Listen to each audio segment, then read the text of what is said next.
there's a problem with the description we've given so far of methods for finding the greatest common divisor, and that is that factoring numbers is extremely hard. So you do not want to have to factor things in order to find the greatest common divisor, if you can avoid it. So fortunately, there's a better way, and it is called the Euclidean algorithm.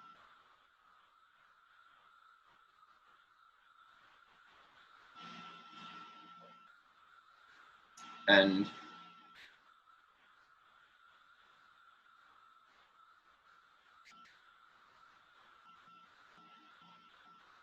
well, let me say, we will use it to find the greatest common divisor, and also more things over the course of this lecture. And basically what it is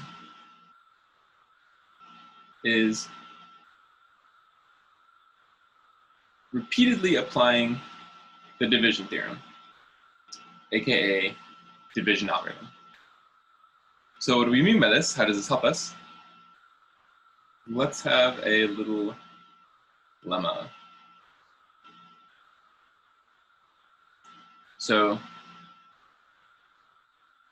if we have an expression like this, the kind of thing that might come from the division algorithm, but for this lemma, we don't need any assumptions on how these numbers relate to each other, except this formula. So if we have this formula, then the greatest common divisor of A and B is equal to the greatest common divisor of B and R. So first, let's think about why we might care about such a thing. The idea is that if we want to find the greatest common divisor of A and B, the division algorithm basically tells us that we can find some expression like this, where R is smaller than either of these two things. So this is telling us that if we want to know the greatest common divisor of these two numbers, we can reduce that to the problem of finding the greatest common divisor of these smaller numbers. And so if you do this a few times in a row, your numbers will get smaller and smaller, and the problem at the end, the solution will just pop out, which is great. So we'll give an example of that in a minute. But first, let's prove this lemma. So the way we're going to prove it is simply by showing that, so we'll show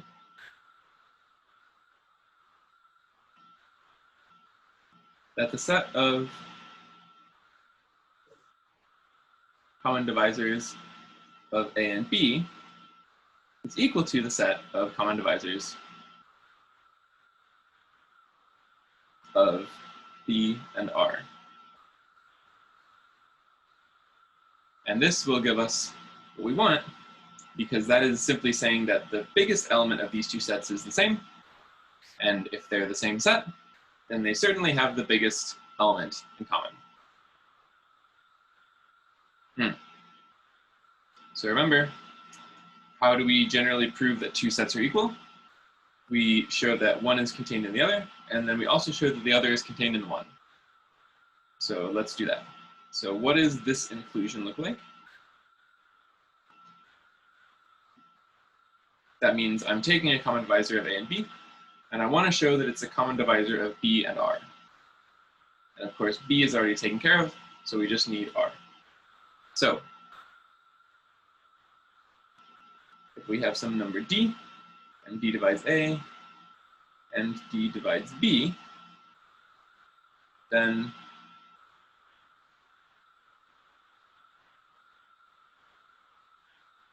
by simply these divisibility rules that we've talked about, we know that D divides A minus B cubed, since it divides A and it divides B. It divides both terms in this linear combination, so it divides the whole thing. And this thing is equal to R. So that's all we needed. So D divides B, and D divides R. And the other direction is quite similar. like this.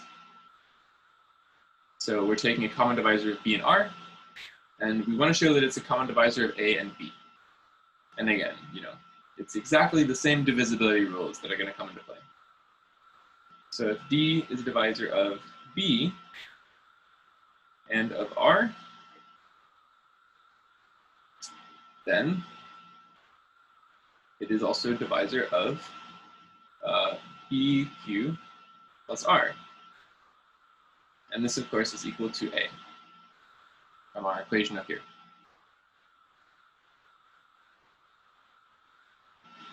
So d divides a and d divides b. Okay, and that completes the proof. Same set of common divisors, so they must have the same greatest common divisor. So let's give an example of the Euclidean algorithm.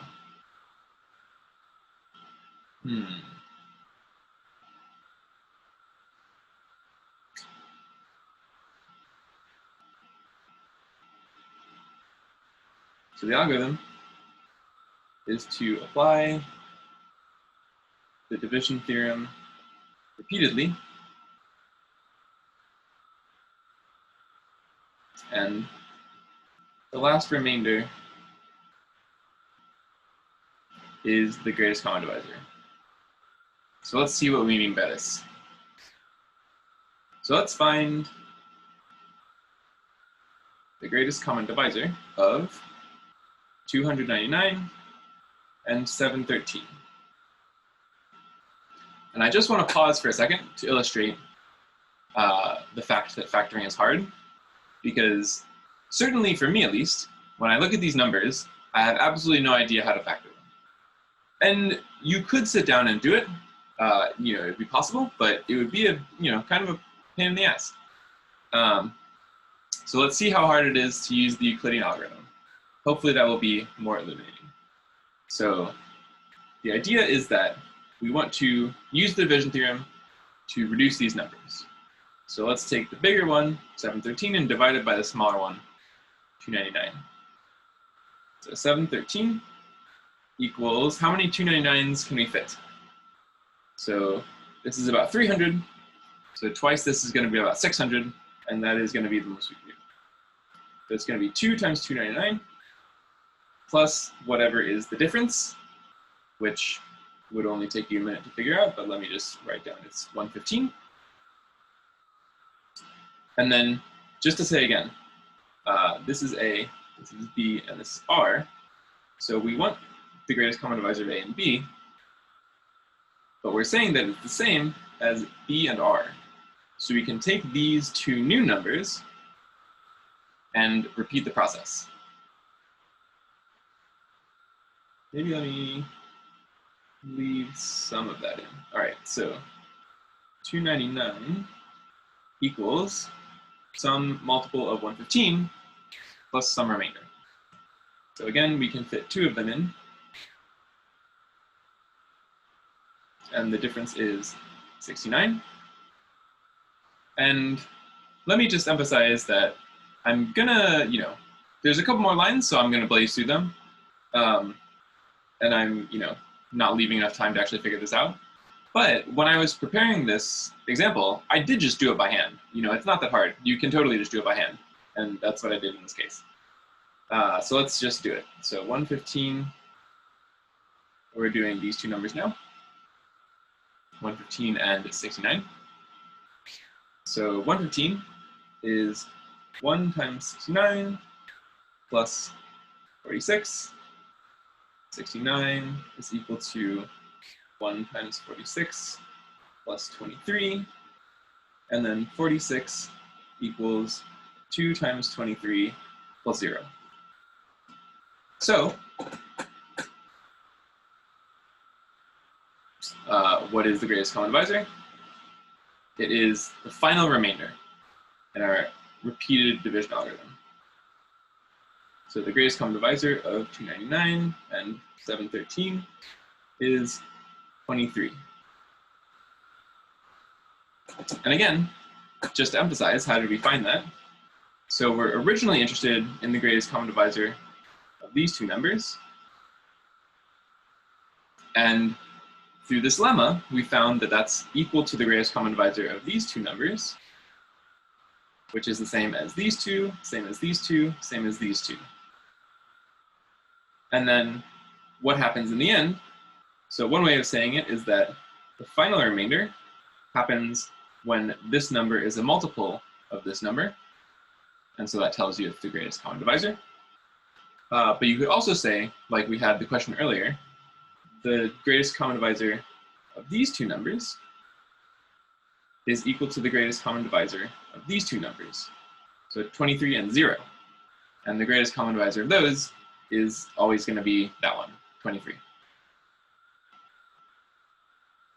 So that is how the Euclidean algorithm works.